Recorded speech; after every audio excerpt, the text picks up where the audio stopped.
Hey there, plant friends, or maybe should I say plant people with very full Google calendars?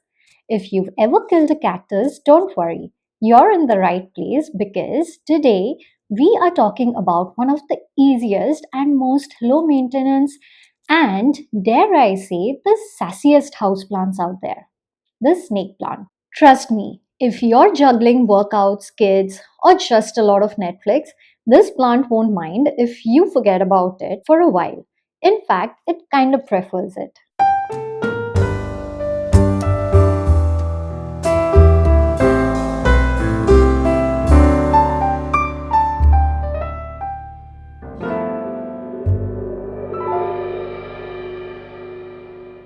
So, why is the snake plant the go to green companion for people who are always on the go?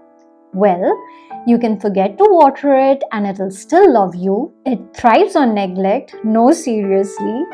It purifies your air while you are going about your busy life. Thank you, Queens. And basically unkillable unless you really try.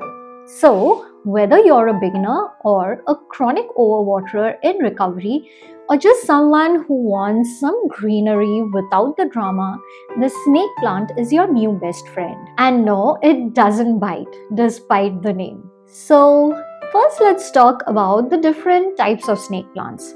You might think a snake plant is just one plant, but no. There's a whole lot of squad of snake plants out there and they are all serving different looks.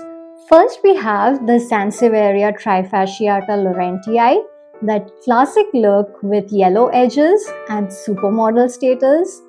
Then we have other with the same leaf shape like the Sansevieria moonshine, which has the silver green leaves which look very chic. Then we have the smaller varieties like the Sansevieria bonsal, which have cylindrical leaves spread out in the shape of a star. So this is also called the starfish Sansevieria. I have a smaller one here as well. Very easy to take care of and looks like a sculptural modern art. Then we have others like Sansevieria honeyi, which has a cute little bird's nest sort of shape, which are perfect for desktops. Then we have larger varieties like the Sansevieria masoniana, which are also known as the whalefin Sansevieria with huge broad leaves. And then we also have stuff like the Sansevieria pagoda hybrid, which has the shape of a Japanese pagoda. So you see, each variety brings its own style, so you can match your plant to your home aesthetic and your personality. Now let's talk style. Snake plants are interior design gold. You can place a tall one in a woven basket for that cozy boho vibe. Pop a compact one in a ceramic pot on your office desk. Line them up in minimalist pots for a Scandinavian look. Style them in bathrooms. Yes, they can handle low light and some humidity. As you can see, these plants are really architectural, sleek, and they go with literally everything. It's like the little black dress of plants. But with design, the question comes that what's the damage to your wallet? In the USA, you'll typically find small snake plants for like $5 to $15 ranges at prices like Walmart or Home Depot. Medium ones like these within a $20 to $35 range. And larger statement plants can go for over $50, especially if it's a rare variety like the whalefin. So yes, it is budget friendly and fabulous. So now let's get into the nitty-gritty how to care for your snake plant. And don't worry, it's basically a plant on easy mode. First, let's talk about light. This is super important, so lean in. Snake plants are low light tolerant, but they will grow faster and stronger in bright indirect light. Avoid full blazing sun all day, especially the afternoon sun, as it can scorch the leaves. North or east facing windows are great for these plants. Office with fluorescent lighting, also good. But to keep it a secret in your closet, I wouldn't recommend it. Now, pro tip, rotate your snake plants every few weeks to keep it growing evenly. Or even ones like these, keep rotating it every few weeks.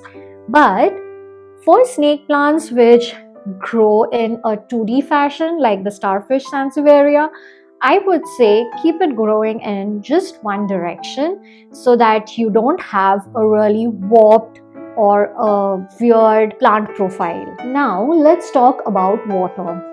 Overwatering is the #1 killer for these plants. Remember, less is more. Water only when the soil is completely dry, which is about every 2 to 4 weeks. I water this plant every 4 weeks, whereas for the smaller one, since there is lesser amount of soil in it and since this is a transparent pot, I can basically see when the soil has dried out, and this one I would say I water it every 10 days, which is a lot more frequent compared to my other snake plants, which are these I water every 2 weeks. So basically 2 weeks I would say is the sweet spot to water these plants. However, if your home gets very low light in winter, I would recommend you to water your snake plants, especially these larger varieties, even more less frequently. So let's say maybe once in 4 to 6 weeks. Also, if you have the plant pot sitting on a saucer, always empty the saucer after watering because these plants do not like swampy feet. Now let's talk about the temperature and humidity. Snake plants generally like it warm, so basically a range between 60 to 85 degrees Fahrenheit, and they are fine with normal household humidity. They do not need any additional humidifiers or misting or pebble trays, but please don't let them sit near cold drafts or heaters. They do not prefer that. Now let's talk about the soil and pots, which are important both in terms of aesthetics and also help in prevention of root rot.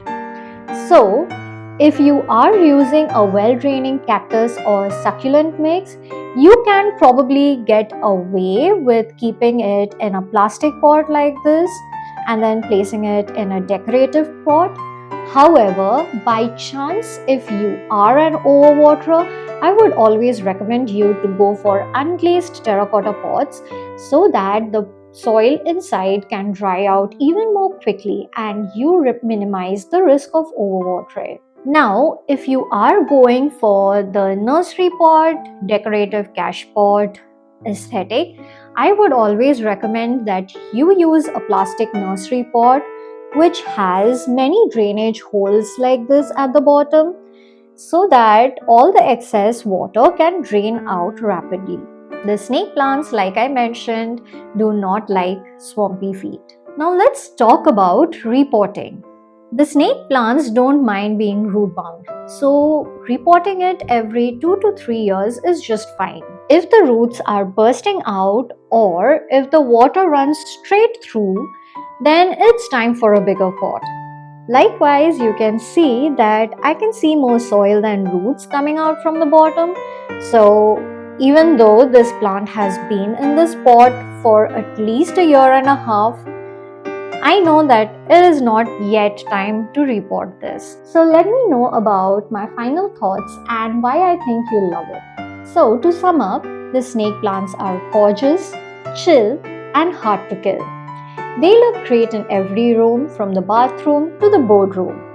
And they are perfect for anyone with a busy life or a very bad memory. If you're ready to dip your toes into the world of houseplants without the stress, this snake plant is literally waiting for you at the nearest garden center or a supermarket or probably even your aunt's house.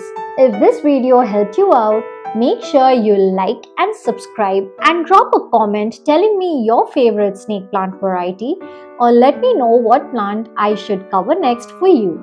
And remember, if your life's a little wild, your plants don't have to be. So that's it for today's video, and I hope I'll see you in the next one.